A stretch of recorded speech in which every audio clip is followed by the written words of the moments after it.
Well, when I think of Durham back in those days, my impression of Durham was just Hayti. That's basically all I knew, and the beautiful people that I encountered there. It's still a big part of my coming up as a teenager, and so the things that we created at the Hayti. I remember meeting Daryl Stover there, Tyrone Melton, Homicide, Toya, Chinflu, and so many others. And so the Hayti was sort of a center for arts and culture. And where we moved to North Carolina from was an area in Florida that we were the only ones doing what we were doing. Wow. We were the only ones.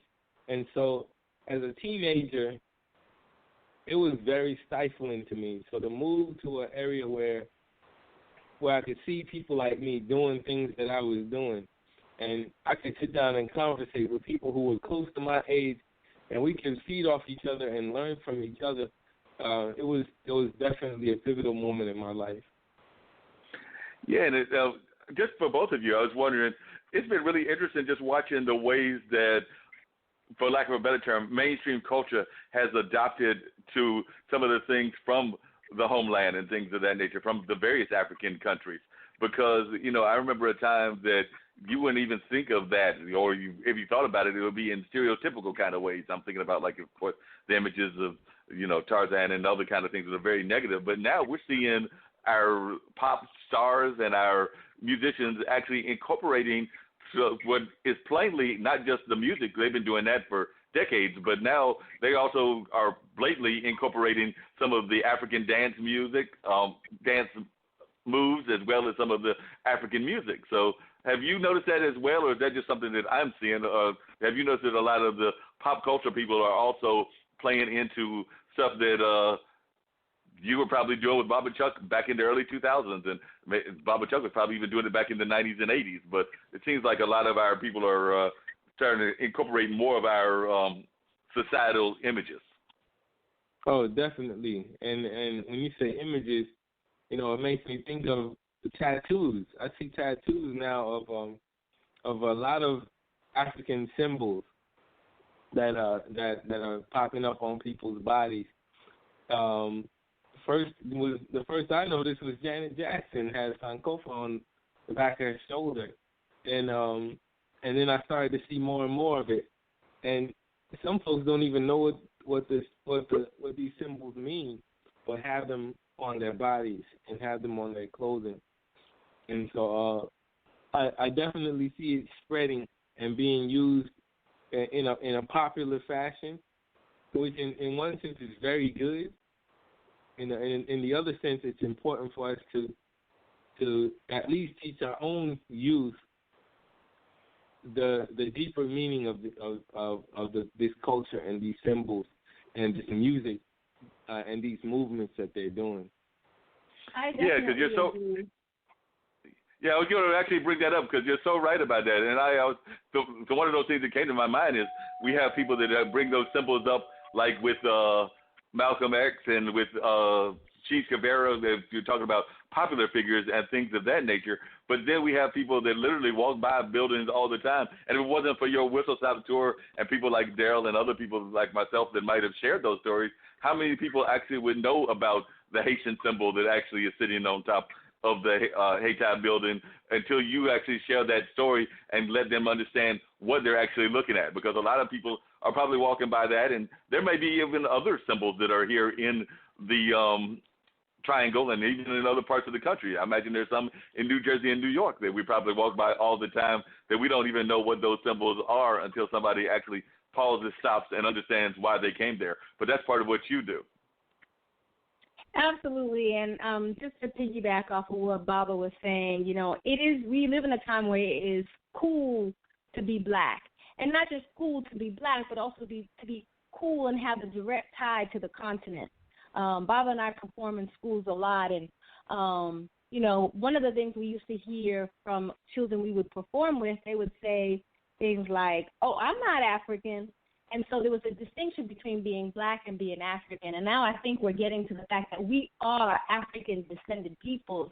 And I think a lot of that has to do with some of the migration that we're seeing of, folks coming from the continent who've been here now for maybe 2-3 generations, and their children who may go home every year or every summer to the continent to visit family, but were born here. They're also helping to make that tie. And this is the year of the return. So Ghana is celebrating 2019 is the year of the return. And so Ghana is welcoming African Americans back to the homeland. This is also the 400th anniversary of the first enslaved folks brought from the continent to Jamestown in 1619. So I think there's lots of ways for us to dive deep into black culture and African culture.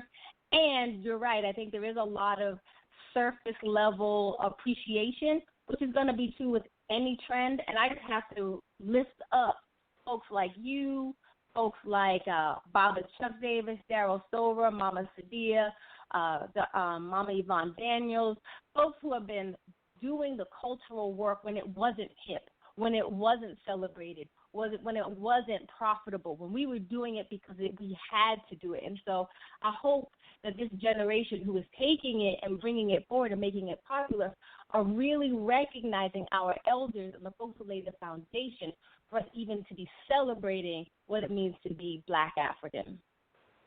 Yeah, and you brought up actually a couple of interesting points. One is that I think even to this day, and we're in 2019, that too often our artists don't get enough respect in terms of actually getting rewarded for what they do and everything. And I'm sure that that's still an issue that you have to face even to this day, is having people coming at you that are interested in you doing presentations at work, but they're probably sometimes trying to cheapen what you're doing and trying not to give you the just amount that you deserve for the work that you're doing. And you've been such a historical part of the legacy that I definitely think that if you're doing the work, you should get paid for the work.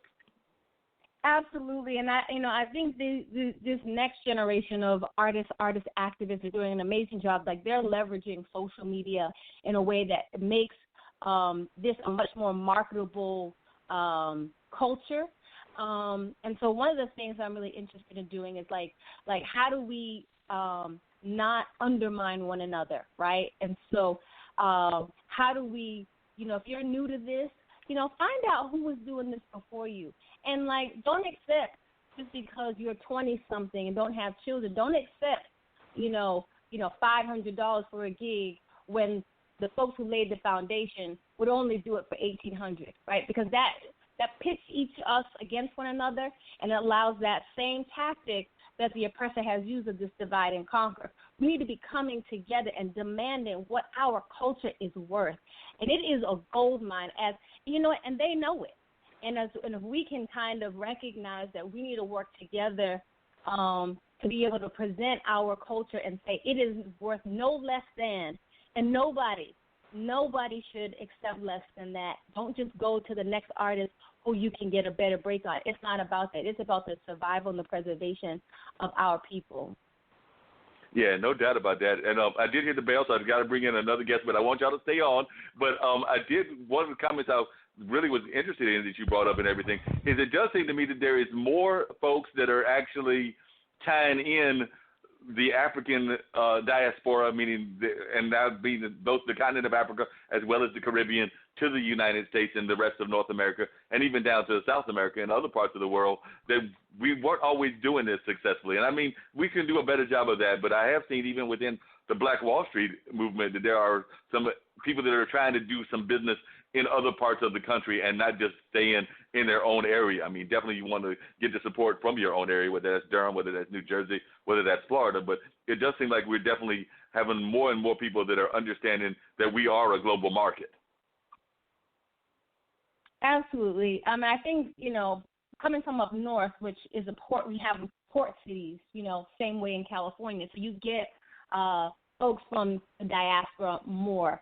The South, especially the Deep South, everything tends to be black and white. And so, yes, we recognize our Latino brothers and sisters who have been coming here over the last 10, 15 years, as first as maybe seasonal labor migrants, but now are making, raising businesses, developing whole shopping malls, creating their own community and culture here.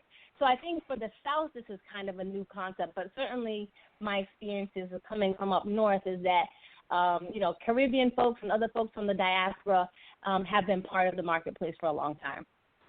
Yeah, no doubt about that. So definitely want y'all to say all, Dean, and you'll be glad. See, I'm inviting other people that got ties to the north. You thought I was only inviting Southerners.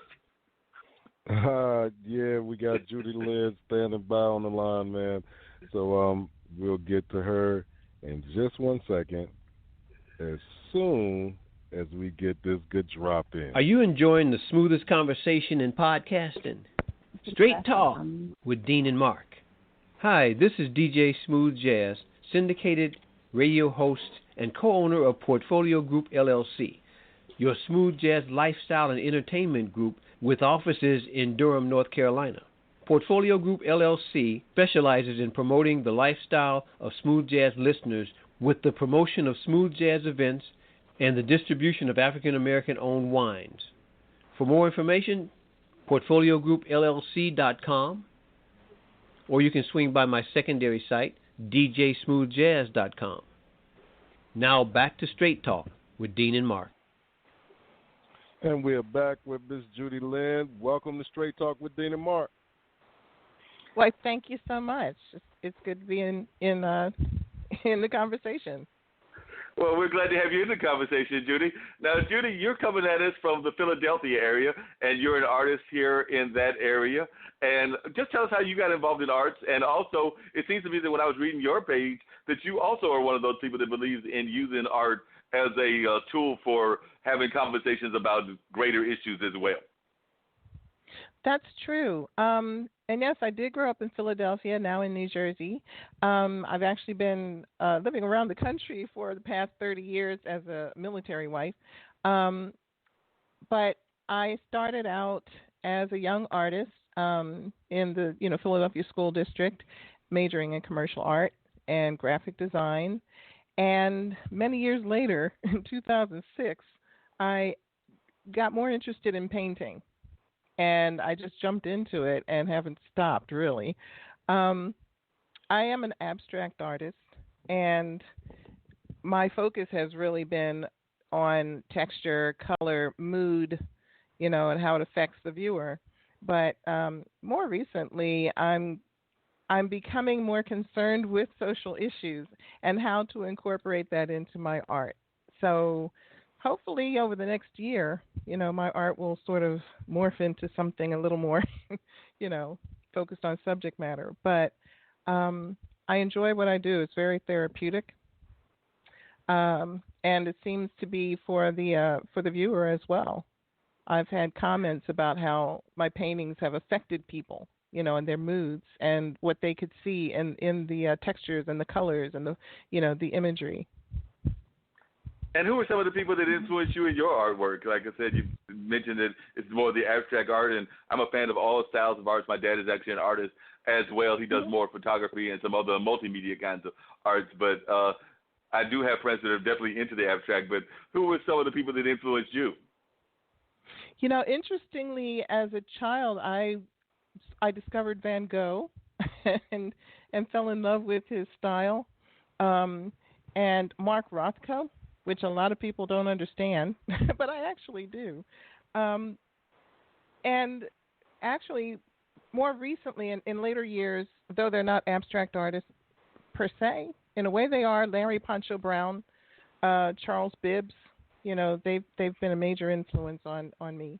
And I never really pegged myself, in a style, but a few years ago, someone who had actually collected a little bit of my art through the internet approached me and said, she was just, oh my God, it's JudiLynn. And I said, well, yeah. She said, I have a few of your pieces. I said, well, which ones? And she told me, and she said, they're sort of neo-fauvism. And I was floored because I'd never really thought about that.